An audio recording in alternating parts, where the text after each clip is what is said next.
यह इस लेसन का वीडियो नंबर 3 है। वीडियो नंबर फर्स्ट में लेसन को line by line Hindi explanation के साथ समरी बताई गई है। वीडियो नंबर 2 में जो है इस लेसन के क्वेश्चन आंसर कराए गए हैं। बढ़ते हैं दोस्तों आगे। यह जो एक्सरसाइज है जो है lesson 12 no more about class 8 MP board general English की है। बिना देर के शुरू करते हैं दोस्तों यह लेसन। Hi guys, I welcome in my YouTube channel SK English पाठशाला। शुरू करते हैं दोस्तों यह एक्सरसाइज। एक्सरसाइज का हिंदी मतलब होता है अभ्यास। अभ्यास रीड एंड लर्न, पढ़ो और सीखो। रीड यानी पढ़ना, एंड यानी और, लर्न यानी सीखना। पहले तो जो है इनके जो शब्द दिए हुए हैं रीड एंड लर्न के, इसके हिंदी मतलब अपन जान लेते हैं। दोस्तों मैं यहाँ इस वीडियो में आपको एक्सरसाइज का एक एक नियम और एक एक चीज़ बताऊंगा हिंदी मीन्स के साथ। तो पहला है डायनेस्टी। डायनेस्टी डायनेस्टी का मतलब होता है राजवंश। विपन, विपन का हिंदी मतलब होता है हथियार। पेडलफ, पेडलफ का हिंदी मतलब होता है साइकिल से उतरना। स्टोन कार्वेट, स्टोन कार्वेट का मतलब होता है पत्थर पर नक्काशी करना है, पत्थर पर कोई चीज़ बनाना, चित्र वगैरह बनाते हैं ना, तो उसको स्टोन कार्वेट बोलते हैं। फोकलोर, फोकलोर का हिंदी मतलब होता है लोकगीत। नेक्स्ट है मेचर। मेचर का हिंदी मतलब होता है परिपक्व, है ना। कोडंग, कोडंग का हिंदी मतलब होता है दोस्तों जो गोबर होता है इसको कोडंग कहा जाता है। टेटू, है ना, टेटू यानी टेटू ही होगा। फिर आपका स्ट्रे। नेक्स्ट जो है वो है स्ट्रे। स्ट्रे का हिंदी मतलब जो होता है इधर उधर। स्केटर, स्केटर यानी बिखेरना। क्रिटेड यानी बनाना। एग्जिबिटेड, एग्जिबिटेड का मतलब होता है दोस्तों प्रदर्शन करना, प्रदर्शन करते हैं उसको एग्जिबिटेड कहा जाता है। कस्टमरी रीति रिवाज। रिकॉग्नाइज यानी पहचान। टाइल्ड रूफ, टाइल रूफ यानी छत के ऊपर जो छत पर जो खपरेल रखी जाती है उसको टाइल रूफ बोलते हैं। आपने देखा होगा पहले समय में जो है ऊपर खपरेल ही रखे जाते थे घर के ऊपर, तो उसको जो इंग्लिश में टाइल्ड रूफ कहा जाता है। वर्ड पावर, वर्ड पावर का मतलब होता है शब्द शक्ति। अपन जो है शब्द शक्ति की ओर बढ़ते हैं, और शब्द शक्ति में क्या दिया हुआ है पहले पढ़ते हैं उसको। अंडरलाइन यानी आपको रेखा खींचनी है। किन पर? साइलेंट लेटर, जो शब्द साइलेंट होते हैं, यानी साइलेंट शब्द वे पर शब्द पढ़े नहीं जाते उनको साइलेंट शब्द कहा जाता है। इन द फॉलोइंग वर्ड्स, है ना, जो फॉलोइंग वर्ड्स आपको दिए रीड एंड वर्ड अलाउड, उनको आपको जोर से पढ़ना है और साइलेंट वर्ड जो उनके नीचे रेखा भी खींचनी है। चलो तो देखते हैं। पहले आपको लिखा हुआ है एज। अब एज में जो साइलेंट क्या है इसमें डी है। डी जो है साइलेंट लेटर है आपका। डी के नीचे आपको रेखा खींचनी है। जो डी है ना, डी को नहीं पढ़ेंगे, डी इसमें साइलेंट होगा। फिर है टॉम। टॉम, अच्छा एज, एज यानी होता है किनारा में, आपको साथ में हिंदी मतलब भी जो है आपको बताते चलता हूँ। टॉम, टॉम का हिंदी मतलब होता है कब्र। इसमें जो है बी साइलेंट है, इस शब्द में बी साइलेंट है। नेक्स्ट है आपका पाम। पाम का मतलब होता है हथेली, जो हाथ की जो हथेली होती है उसको इंग्लिश में पाम बोला जाता है, और इसमें एल वर्ड जो है वो साइलेंट है। दूसरा है आपका एडजेक्टिव, है ना। एडजेक्टिव में डी जो है वो साइलेंट है आपका। एडजेक्टिव का हिंदी मतलब होता है विशेषण। नेक्स्ट है आपका बॉम्ब, है ना। बॉम्ब में आपका बी साइलेंट, बॉम्ब यानी बॉम्ब। यहाँ पर है कुड। कुड जो है एक मॉडल हेल्पिंग वर्ब है और इसमें एल साइलेंट है। नेक्स्ट है आपका बेज, है ना। बेज में क्या साइलेंट है आपका? डी साइलेंट है। फिर एक कॉम। कॉम का मतलब होता है कंघा, जिसमें कंघी करते हैं, इसमें बी साइलेंट है। नेक्स्ट है आपका वाक। वाक का मतलब होता है चलना, इसमें एल साइलेंट है। तो आपको जो है दोस्तों पता चल गया होगा कौन कौन से साइलेंट लेटर है, उनके नीचे जो है आपको रेखा खींचनी थी। तो डी, है ना, इसमें जो साइलेंट लेटर है मैंने आपको बता दिए हैं कौन कौन से जो है साइलेंट लेटर है। आपका एक तो डी साइलेंट लेटर है एज में, एडजेक्टिव में जो है आपका डी साइलेंट है, और बेज में भी आपका डी साइलेंट है। फिर आता है टॉम, टॉम में बी साइलेंट है ना, बॉम में बी साइलेंट है, कॉम में भी बी साइलेंट है, पाम में एल साइलेंट है, कुड में एल साइलेंट है, और वाक में आपका एल साइलेंट है। यानी आपको देखना है कि तीनों ही जो शब्द दिए हो, तीनों का अक्षर जो सेम शब्द साइलेंट है। जैसे मान लो इसमें डी साइलेंट है तो नीचे वाले में भी डी है, और इसमें भी डी है, और इसमें भी डी है। इसमें यदि बी साइलेंट है तो इसमें तीनों में ही बी साइलेंट है। यदि इसमें एल साइलेंट है तो इनके तीनों में ही एल साइलेंट है। बढ़ते दोस्तों आगे, आगे आपका बी, एड सफिक्स, आपको सफिक्स जोड़ना है। सफिक्स का हिंदी मतलब होता है प्रत्यय, है ना। प्रत्यय को जो इंग्लिश में सफिक्स बोलते हैं। आप सफिक्स क्या जोड़ना है इसमें, एल वाई, है ना। आपको पता है प्रत्यय कहाँ जोड़ा जाता है, वर्ड के आखिरी में जोड़ा जाता है। तो एल वाई भी कहाँ जोड़ना है आपको, शब्द के अंत में, है ना। टू द फॉलोइंग वर्ड्स, जो शब्द दिए हुए आपको उसमें जो है एल वाई यानी आपको सफिक्स जोड़ना है। Make a sentence of your own, और आपको खुद से एक शब्द बनाना है ना। सेंटेंस यानी शब्द या वाक्य, ओन यानी खुद से, है ना। विद द सेम ड्राइव्स जो दिया हुआ है। जैसे आपका है एक शब्द दिया आपका सडन, और उसमें एल वाई सफिक्स जोड़ दिया तो क्या हो गया, सडनली। सडनली का अर्थ होता है अचानक से। जैसे ब्यूटीफुल, है ना, तो अब ब्यूटीफुल में भी क्या जोड़ना है आपको, एल वाई जोड़ना है इस तरह से। तो देखते हैं दोस्तों, ब्यूटीफुल, ब्यूटीफुल का क्या हो जाएगा, ब्यूटीफुली हो जाएगा।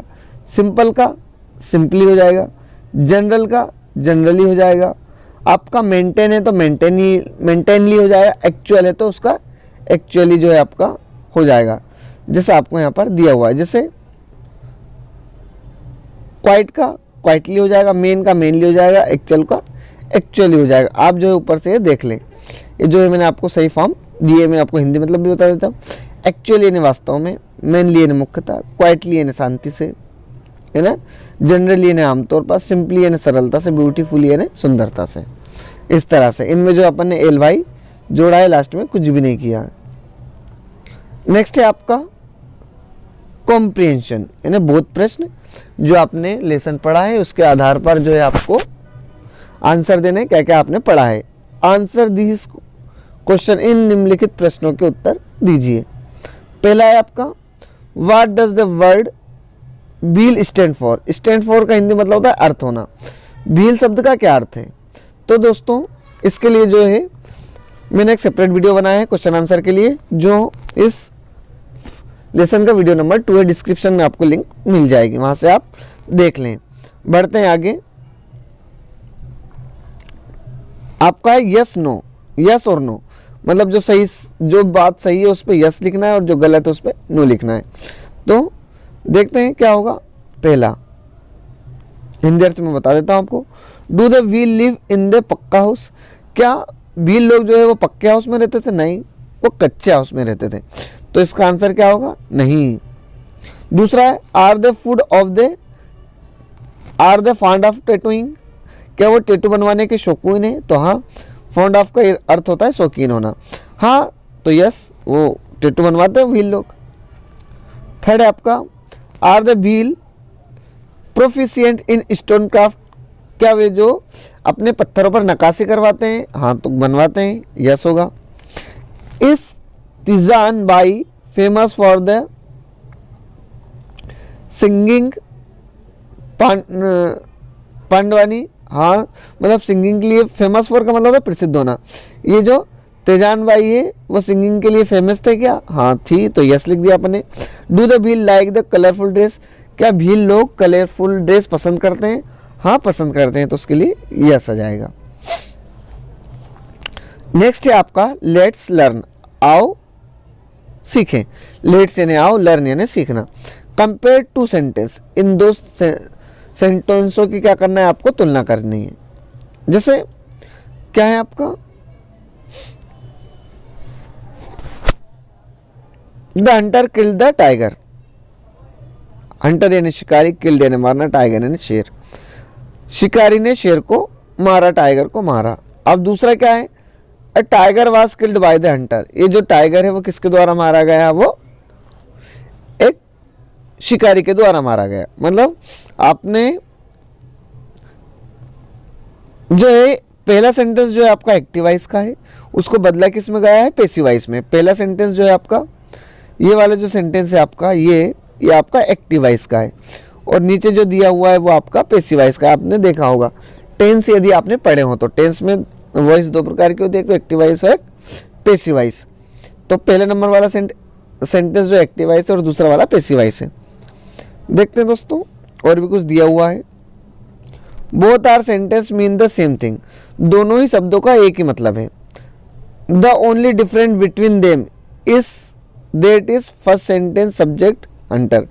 पहले वाले अंतर क्या है कि पहले वाले में यह अंतर है कि पहला जो शब्द है उसमें सब्जेक्ट हंटर है, इज द डूअर, और वो किसी कार्य को कर रहा है। डूअर यानी करने वाला, सब्जेक्ट जो होता है वो किसी कार्य को करता है ना, किसी एक्शन को, एक्शन यानी कार्य को कौन करता है, सब्जेक्ट करता है। तो इसमें हंटर जो है सब्जेक्ट है, वो क्या कार्य कर रहा है, मारने का काम कर रहा है, किसको, शेर को। तो पहले वाले सेंटेंस में जो हंटर वो है वो क्या है, एक एक्शन कर रहा है, एक कार्य कर रहा है। That is the subject is active, इसमें सब्जेक्ट क्या एक्टिव है। द वर्ब किल्ड, और इसमें वर्ब क्या है आपकी, किल्ड है, किल्ड यानी मारना। Is there for said to be in the active voice, इसको जो है एक्टिव वॉइस कहा जाता है।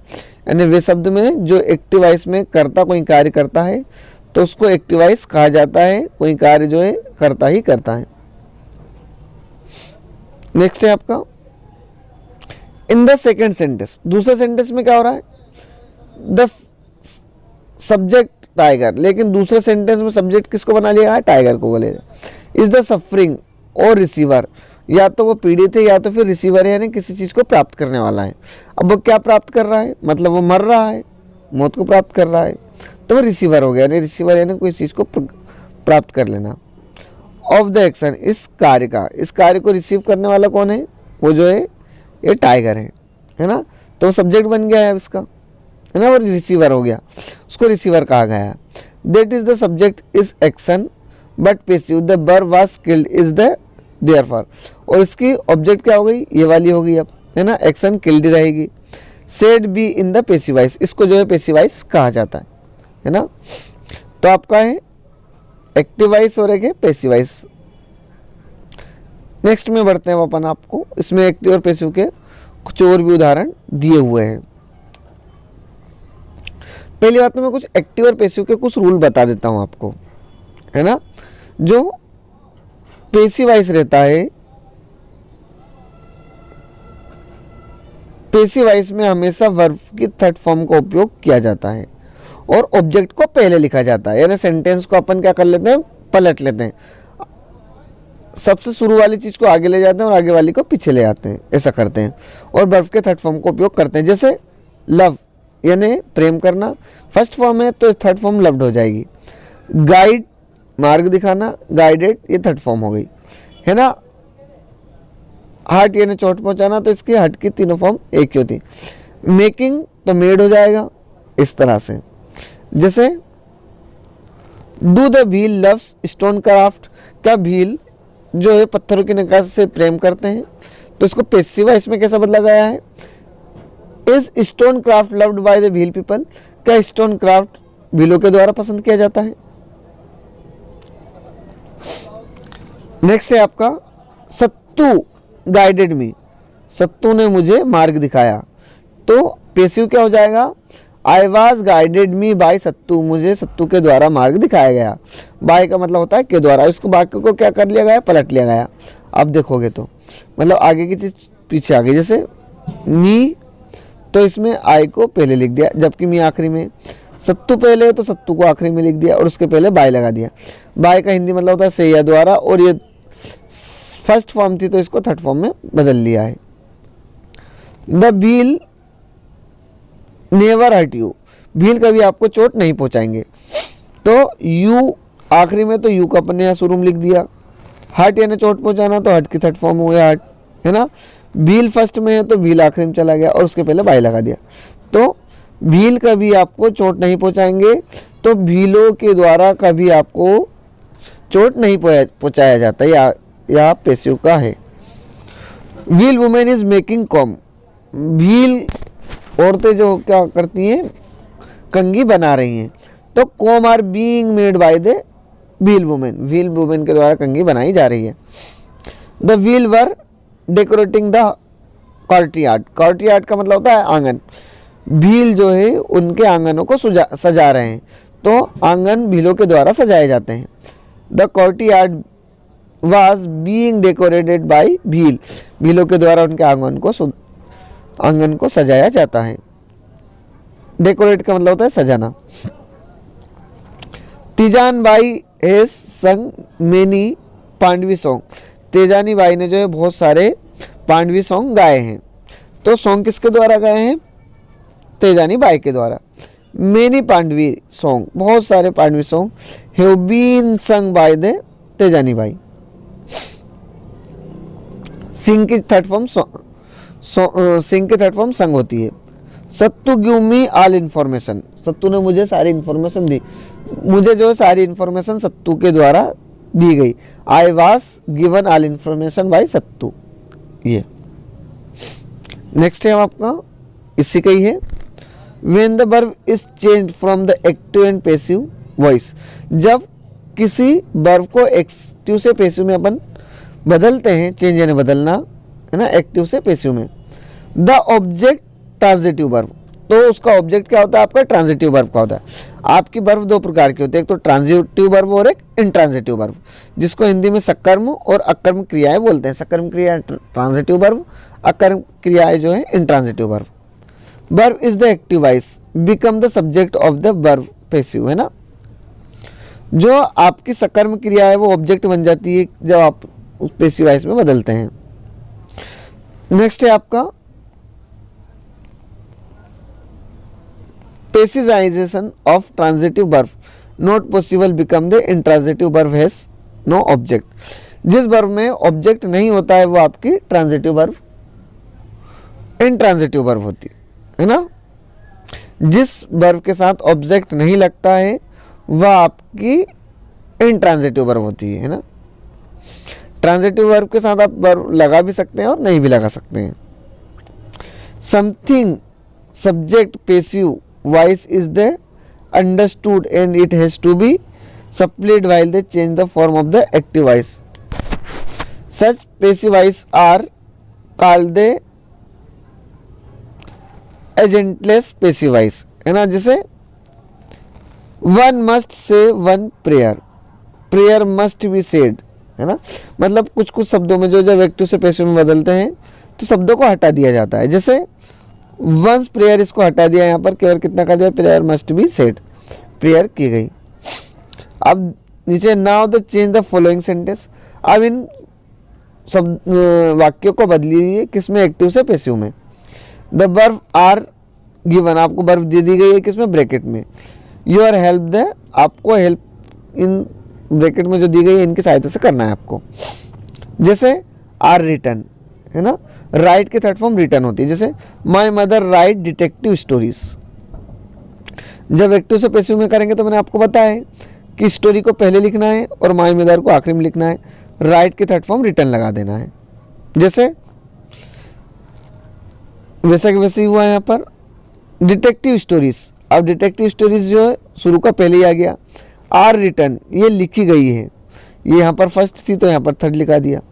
बाय माई मदर, मेरी मम्मी के द्वारा, और माई मदर पहले था तो इसको आखिरी में कर दिया गया है ना।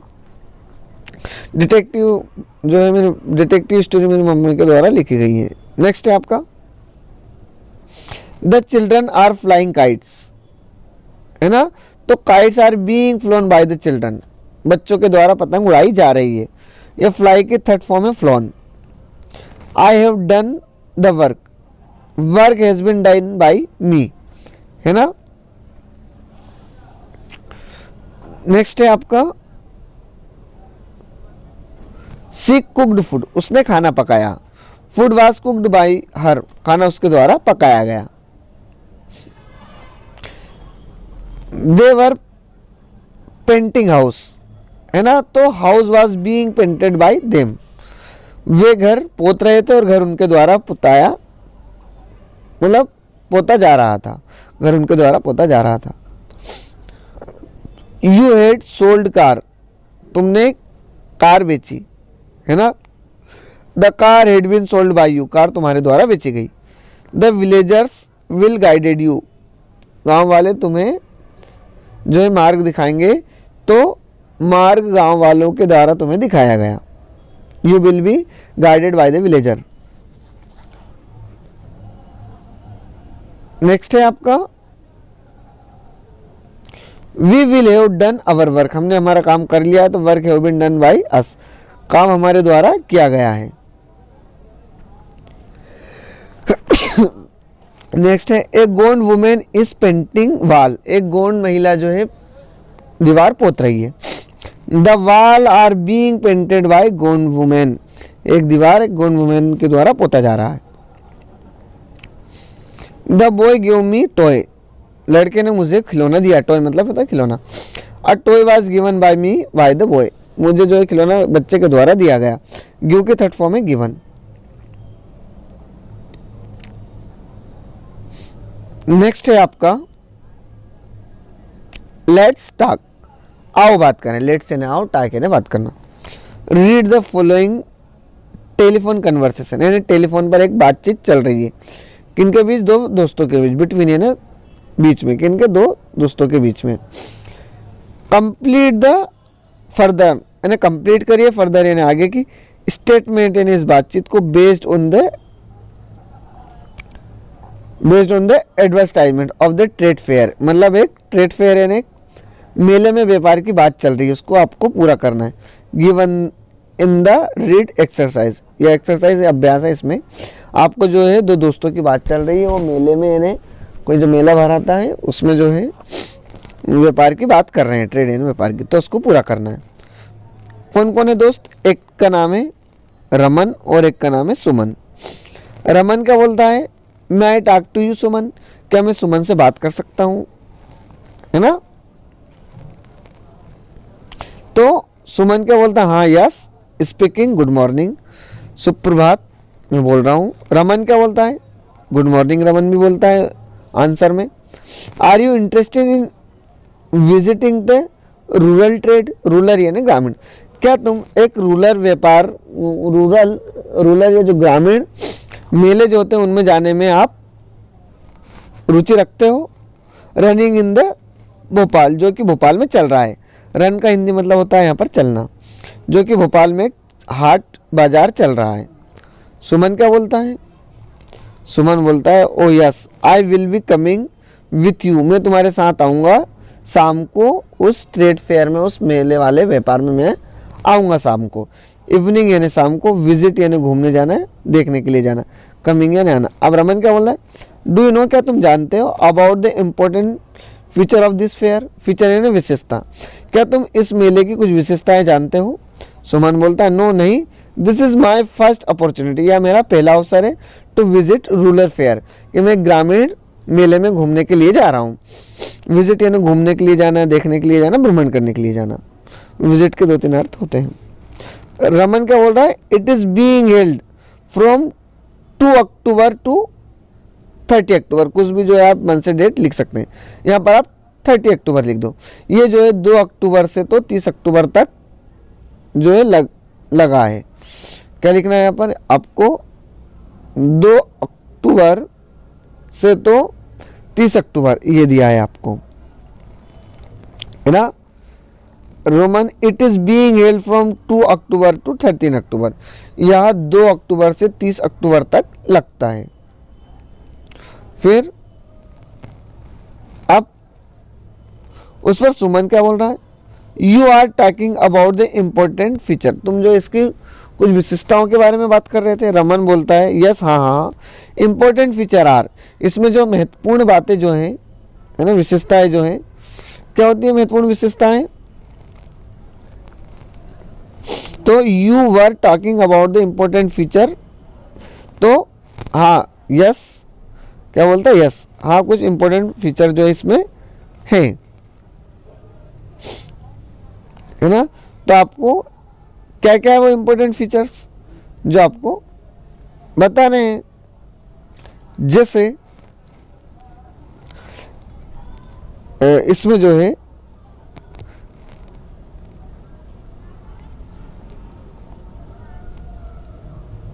बोलता है बहुत सारे जो इसमें फीचर्स होते हैं, कुछ भी जो है आपके हिसाब से यहाँ पर इसमें फिल कर लें। फिर सुमन बोलता है is there any specialities related to dress material shop, क्या इसमें जो है कुछ शॉप या कपड़े कुछ टाइप के मिल पाएंगे क्या? तो रमन क्या बोलता है उस पर? रमन बोलता है ना, तो यस हाँ, dress material with the Bagh prints, यानी बाग प्रिंट्स यानी जिसमें शेरों के चित्र वगैरह बने हुए हों, वो भी इस पे मिलते हैं, होते हैं, बाग प्रिंट्स होते हैं। इसके अलावा पिथोरा आर्ट है इस पे, है ना, बुंदनी है इसमें, एंड मधुबनी है। मधुबनी इस तरफ की जो है कुछ चीज़ें इसमें बनी हुई है, और प्रिंटिंग्स यानी कुछ चीज़ें छपी हुई है। फिर अब सुमन क्या बोल रहा है, will there be any cultural program also, क्या इसमें कोई भी सांस्कृतिक प्रोग्राम होते हैं? तो इस पे क्या बोलता है? रमन्ना बोलता है आई एम टू एक्साइटेड, मैं भी जो है बहुत उत्तेजित हूँ। आई एम यानी मैं, टू एक्साइटेड यानी बहुत उत्तेजित, विजिट टू फेयर, इस फेयर को घूमने के लिए, है ना। फिर सुमन क्या बोलता है, I am really excited about the visiting the fair, okay bye, हाँ मैं वो जो बहुत एक्साइटेड हूँ, और bye. We will be meeting tomorrow for 8 PM, जो है हम कल 4 बजे मिलते हैं। और जो है रमन उसको बाय बाय जो है बोल देता है।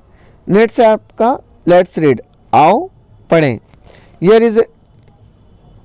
Is the given the advertisement of rural tribal trade fair, read the given in the answer the question. इसमें जो है आपको एक कुछ दिया हुआ है, मतलब हियर यानी यहाँ पर गिवन यानी दिया हुआ है, एडवर्टाइजमेंट यानी कुछ फोटो या इश्तिहार दिए हुए हैं रूरल ट्रेड फेयर के, यानी किसी ग्रामीण क्षेत्र के इश्तिहार दिए हुए हैं। रीड द गिवन इन्फॉर्मेशन, ये जो नीचे इन्फॉर्मेशन जानकारी दी है उनको पढ़िए। आंसर द क्वेश्चन फॉलोइंग, और जो निम्नलिखित क्वेश्चन जो है पूछे गए हैं वो आपको देना है। जैसे कि यहाँ पर ये दिया है आपको, इसमें जो है आपको कुछ इन्फॉर्मेशन दे दी गई है।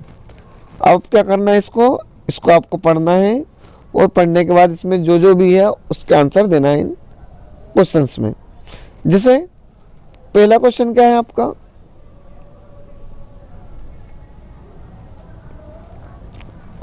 फर्स्ट क्वेश्चन है आपका, इसमें जो है दिया हुआ, पहले तो आप इसको देख लें क्या क्या चीज़ें आपको दिखाई दे रही हैं, और देखने के बाद जो है आप इनके जो है अपन आंसर खोजने की कोशिश करते हैं।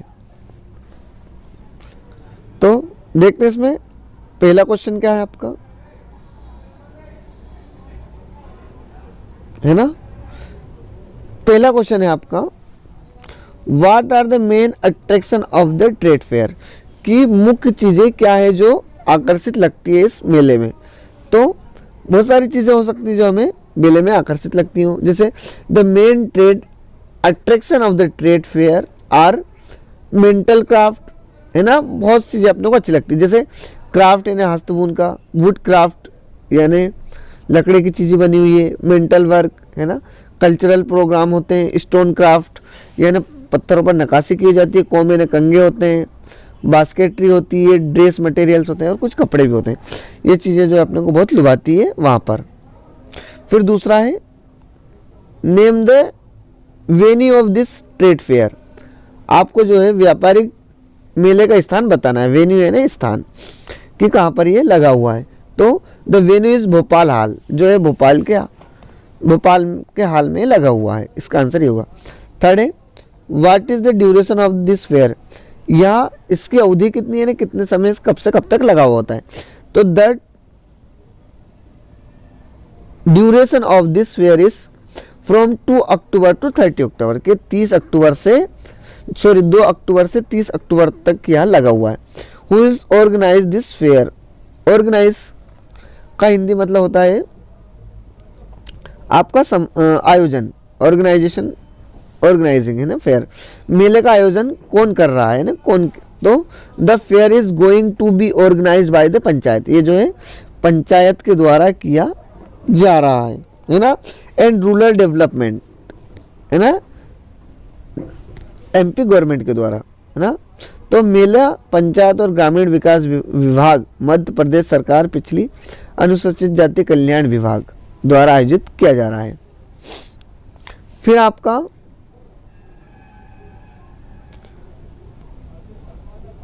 How many stall are there in the trade fair, stall यानी दुकानें, कितनी सारी जो है दुकानें इस मेले में लगी हुई हैं।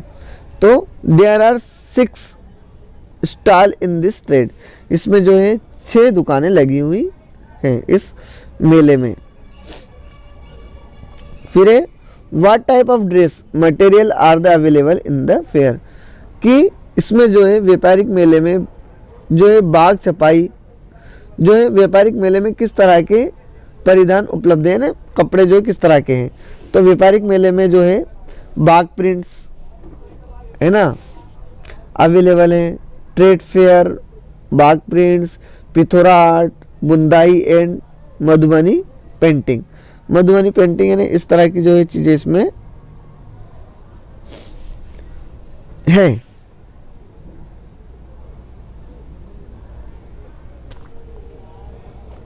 बढ़ते आगे, लेट्स राइट। लेट्स राइट का मतलब होता है आओ पढ़ें है ना। कंपेयर द बार डायग्राम, इस डायग्राम को कंप्लीट करना है, राइट और लिखना है पैराग्राफ ने on the basic of the question given below, जो नीचे मूल क्वेश्चंस दिए हुए हैं उनको आपको पूरा करना है इस डायग्राम को देख के। जैसे population SC ST of MP according to the census है ना ऑफ 1991, यानी 1991 में कितनी जनसंख्या थी उस ग्राफ को आपको देखकर उस हिसाब से भरना है। से ग्राफ है ना आपको दिया हुआ है। पहला है आपको पॉपुलेशन यानी जनसंख्या, तो ये जनसंख्या दी हुई है और ये झाबुआ है ना, झाबुआ में इतनी है और ये धार में इतनी है और ये इतनी है, मतलब इतनी सारी जो है आपको दी हुई है। Population ST SC of MP according to, ये आपको देखना है और इसके हिसाब से जो है आपको इन क्वेश्चंस के आंसर देना है। तो देखते हैं दोस्तों, इसमें जो है पहला है, पहले इस ग्राफ को अच्छे से देख लें आप, किस तरह का ये जो है ग्राफ है ना। पहला डिस्ट्रिक्ट ऑफ MP, बैतूल में इतनी है, इसमें इतनी है, फिर आपको बताना है। दूसरा डिस्ट्रिक्ट ऑफ है ना, फिर आपका क्वेश्चंस देखते हैं। पहले क्वेश्चन पढ़ लेते हैं रीड, फिर सारे के आंसर एक साथ दे देंगे है ना। जो है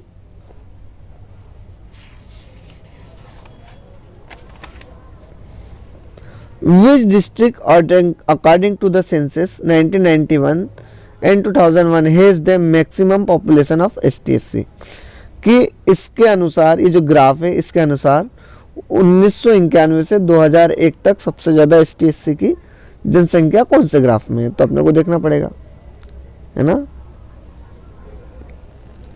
फिर दूसरा है which district have almost same population of ST/SC in the both census, यानी कौन से डिस्ट्रिक्ट में लगभग पॉपुलेशन ST और SC की एक ही है, इक्वल है, बराबर है, ऐसे कौन से जिले हैं।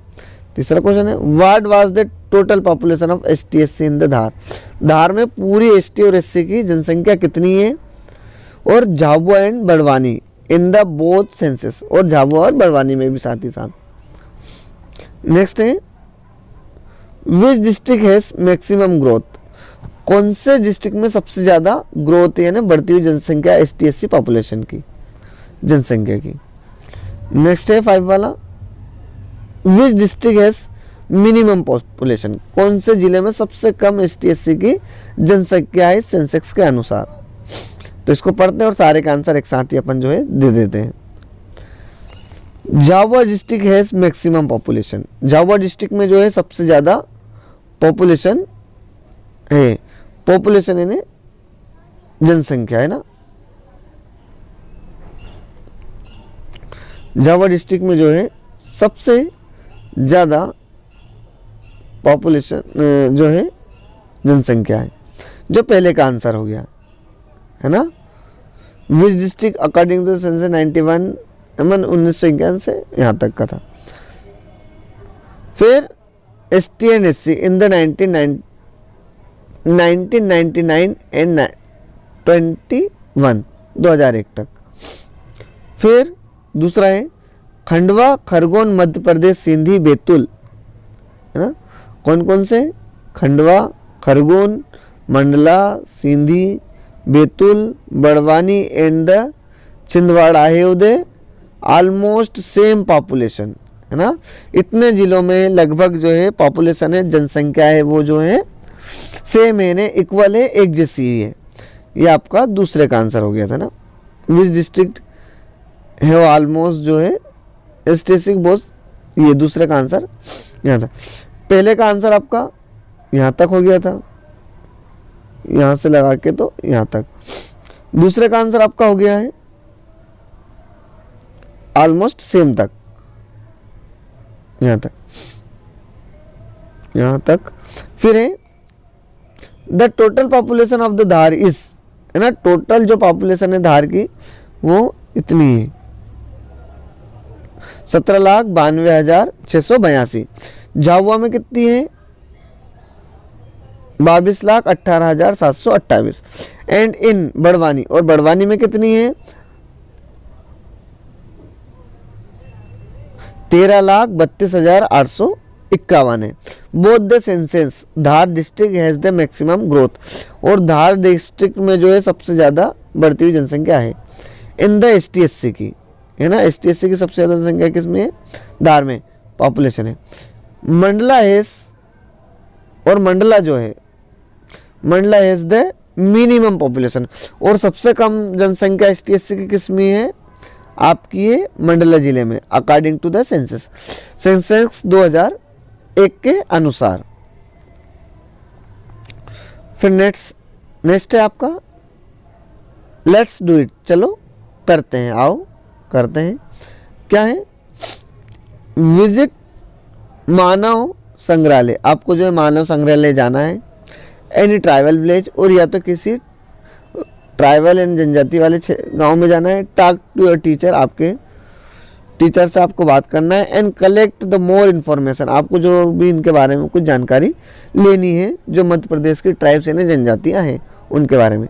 तो इसको दोस्तों आप छोड़ दें, इतना महत्वपूर्ण नहीं है, है ना। यदि आपको लेसन पसंद आया तो चैनल